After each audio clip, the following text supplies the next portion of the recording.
Hello and welcome to Evo India and welcome to our coverage of the 2025 EICMA show. Now we aren't there, but we're still going to give you all the news that you need to know, and we're kicking things off with Royal Enfield. Now before I get into it, let me just tell you this is not about the 750s. The 750s aren't ready to be displayed publicly just yet, as you would see at the EICMA stalls. They're there, two motorcycles are there, the Himalayan 750 and the upcoming Continental GT 750, but they're covered up and testing in progress, badges all around the place. There are some sketches, but we'll get to that in a bit. We're kicking things off with the launch of the new Bullet 650. Now, after a lot of time, after a lot of teasers and after a lot of waiting, the Bullet 650 is finally here, and like with the J Series 350 Bullet, the treatment is very similar to that from the classic 350. So with this Bullet 650, you get that iconic timeless Bullet styling, you get those nice pilot lamps up front, you get a very timeless design, you get the 3D wing logo, all of that, the new rear fender, the single piece seat unlike the classic, the tank design, all of that very quintessentially Bullet, but now in the 650cc avatar. Mechanically expected to be very similar to the classic 650. In fact, it does ride on a 19-inch front wheel and an 18-inch rear wheel like the classic 650, so expect the riding performance and the way the motorcycle handles to be very similar. The handlebar of course is a little different, so the way you interact with the bike will be a little different, but yeah, that's the Bullet 650.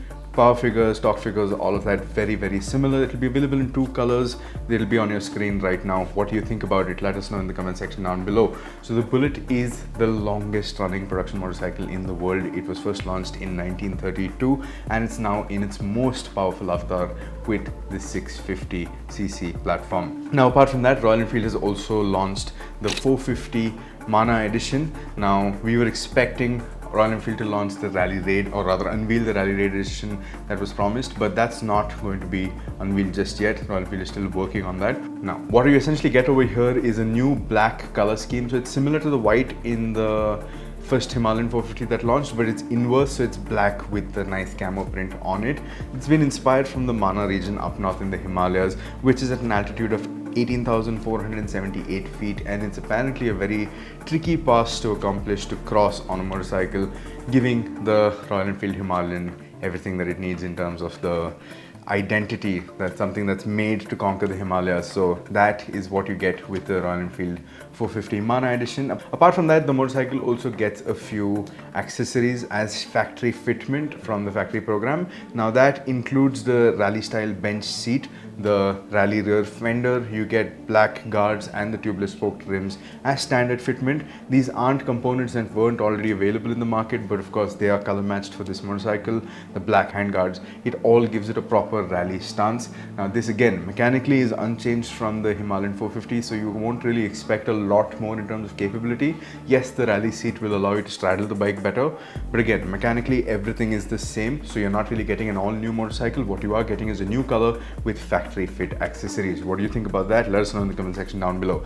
Next up, very exciting, is the Flying Flea S6. Now last year at the EICMA, Royal Enfield showed us the Flying Flea C6, which was its first ever electric motorcycle under the Flying Flea division. Flying Flea is going to be Royal Enfield's electric department, so the motorcycle is not necessarily going to be called Royal Enfield Flying Flea C6 S6. It's going to be called Flying Flea C6, and in this case, in today's unveil, the S6.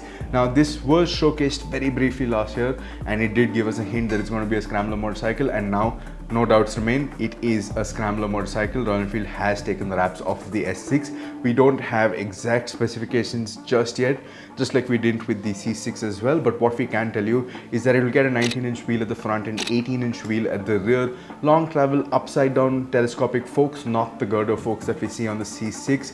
You will also get a bench style seat, you get cross-spoked wheels, you will get all of the technology that you've seen on the C6 already, so your Snapdragon powered screen, OTA updates, lots of geofencing, telemetry and all of that baked in, so a proper powerhouse tech-laden motorcycle, but this will have off-road ability. To what extent remains to be seen, but knowing Royal Enfield, they don't just slap on names just for the sake of it. So this should have some level of off-road ability, little more than a soft roader, at least that's what I'm hoping for. It's also going to be really light because that's the whole focus with this Flying Flea series of motorcycles. So I really can't wait to see this in the flesh and to understand what makes this motorcycle tick. Royal Enfield tells us that this will launch sometime in the end of 2026. We can expect it to launch a little while after the C6, which is also expected to launch next year. What do you think about this? Let us know in the comment section down below as well. Very exciting stuff so far. Apart from that, there are two new special editions that have been unveiled. One is the 125 years classic 650, essentially celebrating 125 years of Royal Enfield, a milestone that they will be crossing just next year. Now, to make and to mark that occasion, the classic 650 has been done up the wazoo. You have a nice bronze golden colorway. Now Royal Enfield calls this a hyper shift paint scheme. Essentially, depending on where you look at it from, which angle you're looking at it from, plus what the light conditions are, it will look either red, golden, bronze. It's a very funky looking motorcycle, and apart from that, all the mechanicals including the engine casings are all finished in a glossy black colorway. So that really ties up the look very nicely. Again, it's going to be limited run. Availability and pricing details will be shared at a later date. Apart from that, Royal Enfield has also showcased a collaborative motorcycle. Now this has been made in partnership with Royal Enfield and a custom house called Rough Crafts. Now they have already made a really insane looking custom motorcycle based on the shotgun. What this essentially is, the drop motorcycle that we're talking about, is inspired by that custom motorcycle with the paint scheme, with the livery, with a few elements here and there. So it's essentially a shotgun with a black finish, gold piping accent. Very nice looking. The inner tubes of the upside down forks are also finished in gold.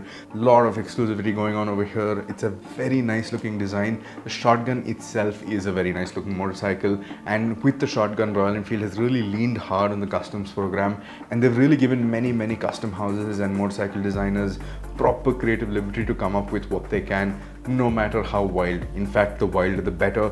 And the Rough Crafts motorcycle was an example of that, and the drop just shows what you can do while still keeping things road legal. Now the custom motorcycle of course isn't, but this one that is limited to 100 units, availability of which will be announced at a later date, is also just as cool looking. What do you think about that? Again, let us know in the comment section down below. Now quickly touching back upon the 750s, like I said, it's not been unveiled in the production ready avatars just yet. Royal Enfield has showcased the Himalayan 750 and a Continental GT 750 in the racing spec avatar at the EICMA show. The Continental GT 750 is there to see. The Himalayan is still under wraps to a fair degree. Now what Royal Enfield is telling is that it is very close to production, very close to being unveiled, but right now still under testing. So that we were expecting to see at EICMA this year, but that's not the case just yet. So that's it from the EICMA booth for Royal Enfield this year. Which one is your favorite? What do you like? What do you not like? Let us know in the comment section down below. Let's have a conversation. And as always, thank you for watching and stay tuned for more EICMA coverage.